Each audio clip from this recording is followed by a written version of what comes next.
Howdy folks, Greyhawk 4x4 coming at you again, your resident vintage gamer. And it's Beer 30. Let's go.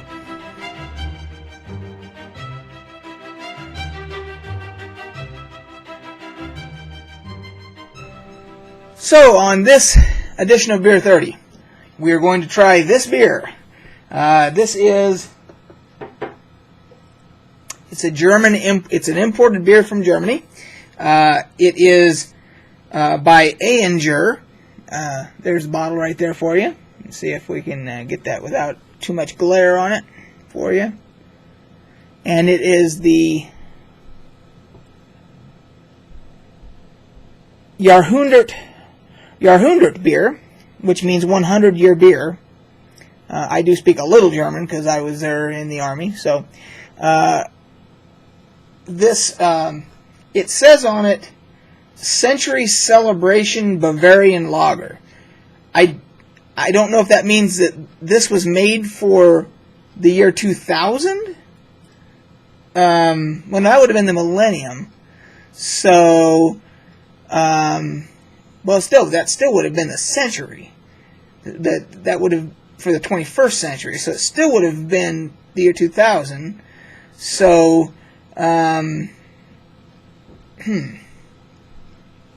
I don't know. So, anyway, they had this at our local state liquor store, and they have quite a few imports.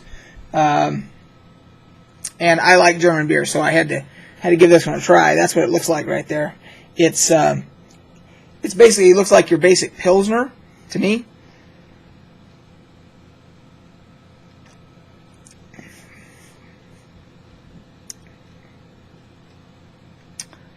That's really good.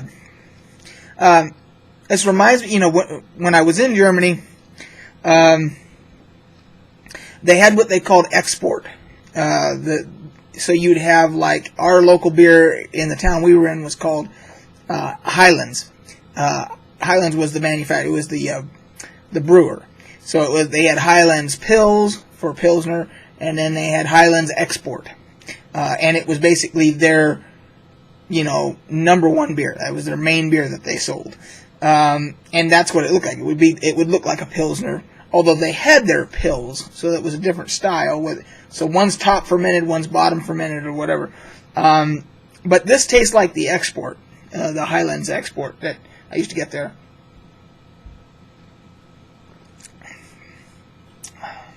So, has very little hoppiness to it. So people that are into IPAs and stuff like that would say this is, to them, they would say, oh, well, there's no flavor to this beer, which to me, it means it doesn't taste like a Christmas tree.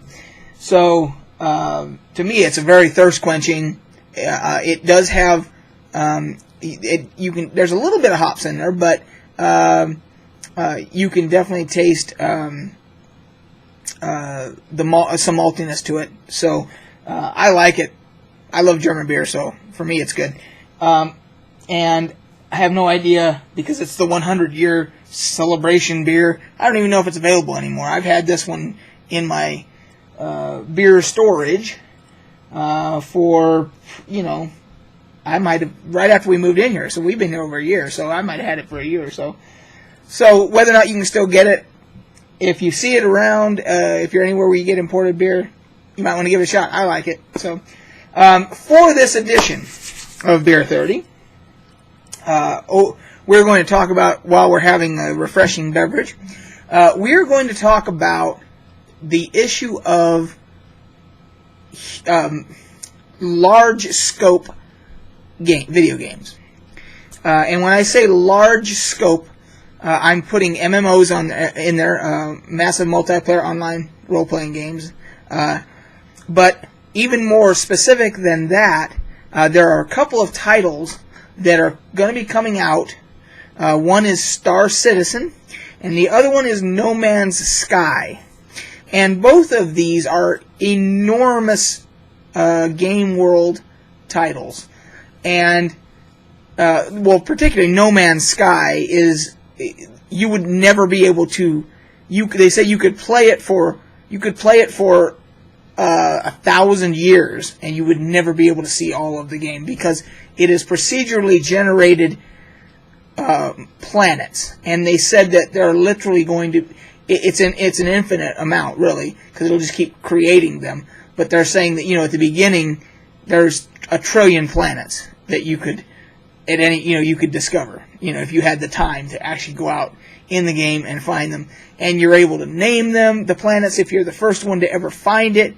And then the creatures on there are procedurally generated too. So you may find a creature that, you will find creatures that have not been anywhere else in the game. They're unique. They're procedurally generated. They will look unique.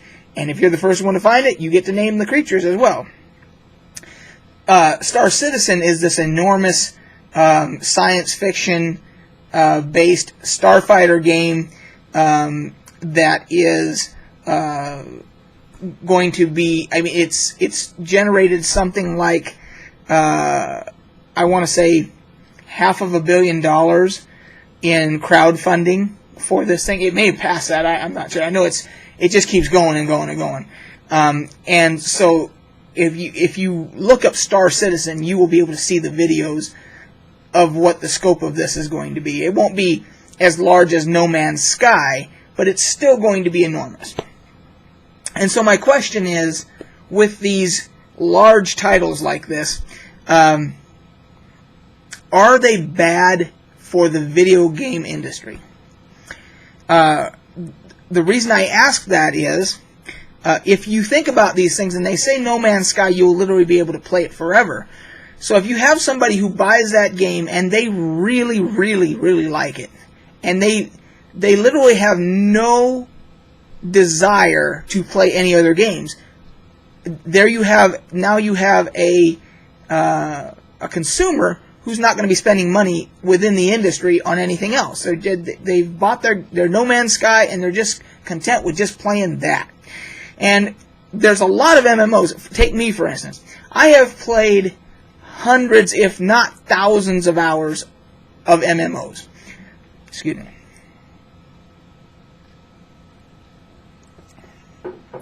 And I'm not exaggerating there. I played Star Wars Galaxies. I was a day one player for Star Wars Galaxies. I played it up until it ended. I played Matrix Online.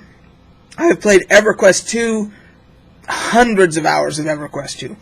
I played Vanguard, Saga of Heroes. I played Star Trek Online. I've played Dungeons and Dragons Online. I've played Neverwinter. It goes on and on. World of Warcraft, I've put hundreds, if not 1,000 hours into World of Warcraft. And Star Wars The Old Republic, I'm a day one subscriber there, and I'm now once again playing it again, and I know I've put hundreds of hours there. So for me, take me as an example, how many single-player games are out there that I just did not purchase because I didn't have the time, because I was too busy playing, Star Wars The Old Republic, or World of Warcraft, or whatever. I haven't played Mass Effect, any of the Mass Effect games. And it's probably because I was too tied up playing MMOs at the time. And am I doing myself a disservice by not experiencing all these other single-player games because I'm too busy putting time into an MMO?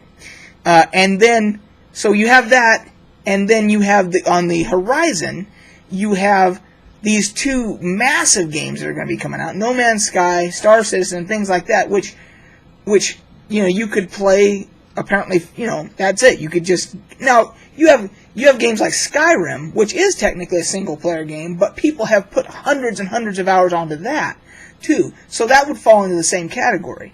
So I'm asking you for feedback as to how do you feel about it? Do you think that they actually, if you have hundreds of thousands of people who are content with, they get stuck on one game, one MMO, or one of these massive games that's going to be coming out, is that hurting our hobby?